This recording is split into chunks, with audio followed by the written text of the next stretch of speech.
컨베이어 벨트 앞에 서 있던 한 작업자가 조용히 짐을 쌌습니다. 자기 자리에 로봇이 들어왔거든요. 처음 보는 과자 봉지를 집어듭니다. 그리고 4초 만에 정확한 칸으로 던져 넣습니다. 바코드 스캔 성공률 95%, 실수도 망설임도 없습니다. 하지만 더 충격적인 건 따로 있어요. 수백조 원을 쏟아부은 미국 빅테크들도 아직 이 로봇의 몸통을 제대로 못 만들고 있다는 겁니다. 천재적인 두뇌는 완성했지만 그 두뇌를 움직일 관절이 없습니다. 그래서 지금 세계 AI 기업들이 한국 기업 문을 두드리고 있어요. 근데요, 그 관절을 만든 곳이 어딘지 아세요? 스마트폰 사업을 접고 세탁기나 만든다고 조롱받던 한국의 LG전자입니다. 더 아이러니한 건 LG가 수십 년 동안 깎아온 세탁기 모터 기술이 지금 전 세계 AI 로봇의 관절이 됐다는 겁니다. 도대체 어떻게 이런 일이 벌어진 건지 처음부터 끝까지 차근차근 풀어드리겠습니다. 2022년 챗GPT가 처음 세상에 나왔을 때를 기억하세요. 화면에 글을 치면 문장이 돌아오는 그 낯선 충격. 전 세계가 얼어붙었습니다. 하지만 그 충격은 끝까지 화면 안에 머물렀어요. 창 너머의 이야기였거든요. 지금은 상황이 다릅니다. 미국의 한 연구소에서 연구원이 테이블 위에 물건들을 뒤죽박죽 쏟아 놓았어요. 처음 보는 과자 봉지, 처음 보는 치즈 블록이었습니다. 로봇이 한 번도 학습한 적 없는 물건들이었죠. 로봇은 잠깐 멈췄다가 관절을 움직여 물건을 집기 시작했습니다. 종류를 즉각 판단해 정확한 칸에 하나씩 분류해 넣었거든요. 이게 VLA예요. 보고, 이해하고, 움직이는 3박자를 AI 하나가 실시간으로 통합 처리하는 겁니다. 챗GPT가 텍스트를 이해하듯 이 로봇은 눈앞의 현실 세계를 이해해요. 그리고 손을 뻗어 직접 건드립니다. 심지어 이게 끝이 아니에요. 피규어 AI가 최근 공개한 피규어3를 보면 이전 모델보다 프레임 레이트가 2배 빨라졌어요. 반응 속도는 4분의 1로 줄었고 시야각은 60% 더 넓어졌습니다. 버전이 하나 올라가는 동안 눈과 손발을 통째로 업그레이드한 거예요. 2022년에 텍스트로 시작한 AI가 불과 3년 만에 현실 세계를 만지기 시작했습니다. 다음 3년이 어떻게 될지 솔직히 감이 안 잡히는 수준이에요. 이상한 건 이렇게 빠르게 진화하는 로봇들이 왜 아직 우리 공장과 거실에 없는 걸까요? 뇌는 완성됐는데 문제는 따로 있거든요. 구글 딥마인드 공동 창업자 무스타파 슐레이만이 있습니다. 2023년 그는 딥마인드를 떠나 인플렉션 AI를 설립했어요. 수백억 원의 투자를 받았고 세계 최고의 연구자들을 끌어모았습니다. 반대로 1년도 안 돼 사실상 사업을 접었어요. AI 소프트웨어 시장은 이미 빅테크가 장갔거든요. 미국 AI 스타트업들이 벌어들이는 수익의 75%. 그 돈을 마이크로소프트 같은 빅테크가 고스란히 도로 가져갑니다. 두뇌를 만들어도 그 두뇌가 돌아가는 플랫폼을 쥔 쪽이 돈을 쓸어가는 구조예요. 만약에 몸을 가진 로봇 시대가 오면 판이 바뀔까요? 이론적으로는 그렇습니다. 문제는 현실 세계에서 AI에게 몸을 입히는 일이에요. 소프트웨어를 코딩하는 것과는 완전히 다른 차원이라는 거죠. 영상이 하나 있어요. 최첨단 AI 로봇이 테이블 위에 종이컵을 집으려 합니다. 손가락이 컵에 닿는 순간 컵이 미끄러졌어요. 다시 집으려다가 이번엔 너무 세게 잡아서 찌그러뜨리고 말았습니다. 수백조 원을 투자한 천재 두뇌가 플라스틱 컵 하나에 막힌 거거든요. 왜 이게 이렇게 어려우냐면요. 인간의 팔 하나에는 수십 개의 관절이 있습니다. 이 관절들이 동시에 움직이면서 힘의 강도와 속도와 방향을 실시간으로 조정해요. 이 조정이 1초에 200번 일어납니다. 사람은 이걸 평생 무의식적으로 학습해 왔어요. 기계로 구현하려면 관절 하나하나를 정밀하게 제어하는 부품이 필요합니다. 그 부품이 액추에이터, 바로 로봇의 근육이에요. 천재 두뇌가 있어도 그 두뇌가 세상을 만지려면 반드시 이 정밀한 근육이 필요하거든요. 그리고 이 근육을 제대로 만들 수 있는 곳이 지구상에 매우 제한적입니다. 미국 빅테크는 소프트웨어가 강점이에요. 하지만 정밀 모터와 초정밀 제어 기술을 수십 년에 걸쳐 쌓아온 제조업 인프라는 없습니다. 데이터 센터에 서버 꽂듯이 하루아침에 만들어지는 게 아니거든요. 엔비디아 최고 경영자 젠슨 황이 LG를 호명한 그 무대 뒤에는 엔비디아가 수년간 조용히 쌓아온 생태계가 있었습니다. 아이작이라는 로봇 개발 플랫폼이에요. 로봇이 현실에 나오기 전에 가상 환경에서 수백만 번 시뮬레이션을 돌리는 시스템입니다. 이 아이작 위에서 헬릭스가 작동해요. 로봇의 관절 수십 개를 1초에 수백 번 제어하는 AI입니다. 문제는 여기서 생겼어요. 헬릭스가 아무리 정밀한 명령을 내려도 그 명령을 실제로 받아서 움직이는 물리적 관절이 없으면 아무 소용이 없거든요. 코드는 완성됐는데 그걸 받아줄 하드웨어가 없는 겁니다. 그리고 그 하드웨어를 당장 양산할 수 있는 곳이 바로 LG였어요. 더 무서운 건 LG의 역할이 부품 납품에서 끝나지 않는다는 거예요. 2024년 LG전자는 서빙 로봇 회사 베어로보틱스의 지분 51%를 확보해 경영권을 인수했습니다. 로봇 부품을 파는 회사가 로봇을 직접 만드는 회사를 아예 품에 안은 거예요. 동시에 마이크로소프트와 액체 냉각 솔루션 기술 검증을 진행 중입니다. 칠러라고 부르는 시스템이에요. AI 데이터 센터가 폭증하면서 발생하는 열을 식혀주는 장치입니다. 2030년까지 이 시장이 50조 원 규모로 커질 것으로 업계는 보고 있어요. 로봇의 관절을 만들고 로봇 회사를 직접 운영합니다. 심지어 그 로봇을 돌리는 데이터 센터의 열까지 LG가 시키고 있어요.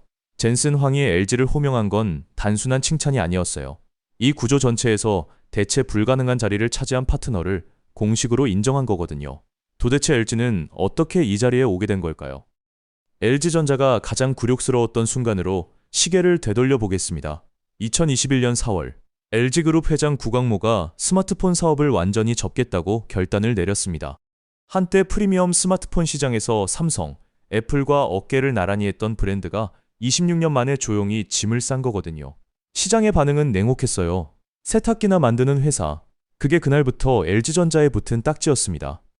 오히려 스마트폰을 접은 LG전자가 독하게 매달린 건 백색가전이었어요. 세탁기, 냉장고, 에어컨, 가전제품의 핵심인 모터를 더 정밀하게 깎고 더 오래가게 만드는 일에 집중했거든요.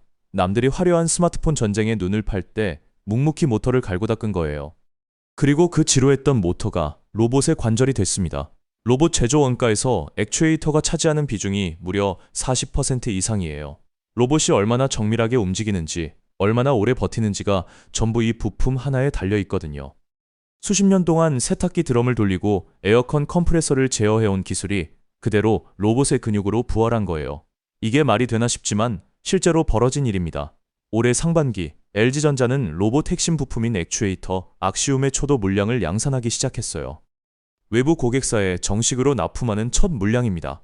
수십 년의 제조업 내공이 뚫을 수 없는 진입 장벽을 쳐버린 거예요. 당장 대체할 곳이 없는 부품이거든요. 심지어 여기서 끝이 아니에요.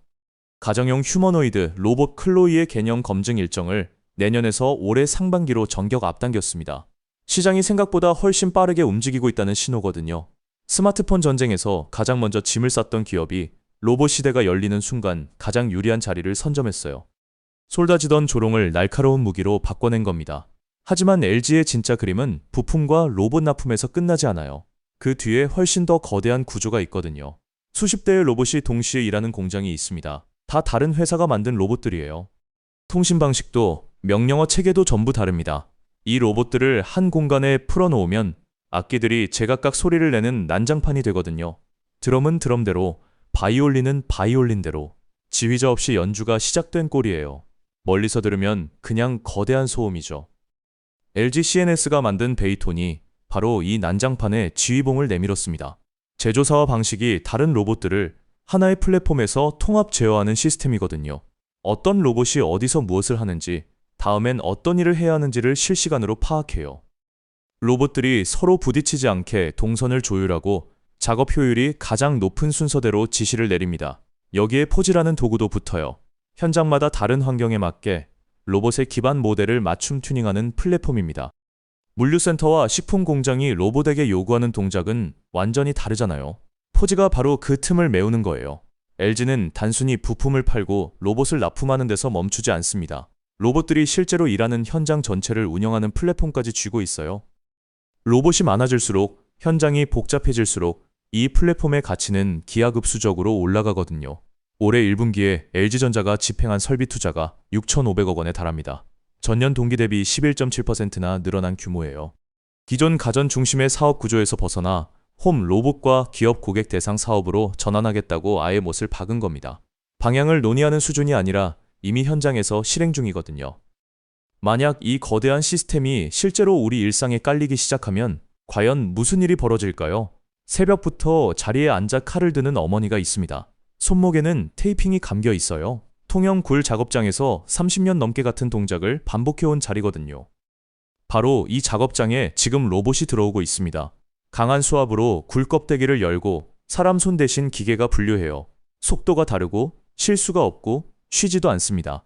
지금 실제로 생생하게 진행 중인 현장이에요. 물류센터는 이미 바뀌고 있습니다. 쿠팡과 마켓컬리에서 컨베이어 벨트 작업을 로봇이 대체하는 속도가 빨라지고 있거든요. 새벽 배송을 가능하게 했던 바로 그 노동입니다. 호텔 로비의 수화물 운반, 식당의 서빙 자리, 피규어 AI가 상용화 목표로 공식 제시한 현장이 정확히 이 자리들이에요. 더 무서운 건 이게 겨우 시작일 뿐이라는 겁니다. LG CNS 로보틱스 랩은 올해 현장 검증에 본격 진입해요. 향후 3년간 대규모 투자가 예정돼 있습니다. 로봇은 일하면서 동시에 학습하거든요. 영화 한 편을 4초 만에 전송하는 속도로 하루에 수테라바이트의 데이터를 클라우드로 올립니다. 로봇이 많아질수록 데이터가 쌓이고 데이터가 쌓일수록 로봇은 더 정밀해져요. 이 선순환이 한번 돌기 시작하면 멈추기 어렵습니다. 물론 양산 비용은 아직 높고 예측 불가능한 현장에서의 안정성은 충분히 검증되지 않았어요. 보스턴 다이나믹스나 ABB 같은 글로벌 플레이어들이 같은 판을 노리고 있는 것도 사실이거든요.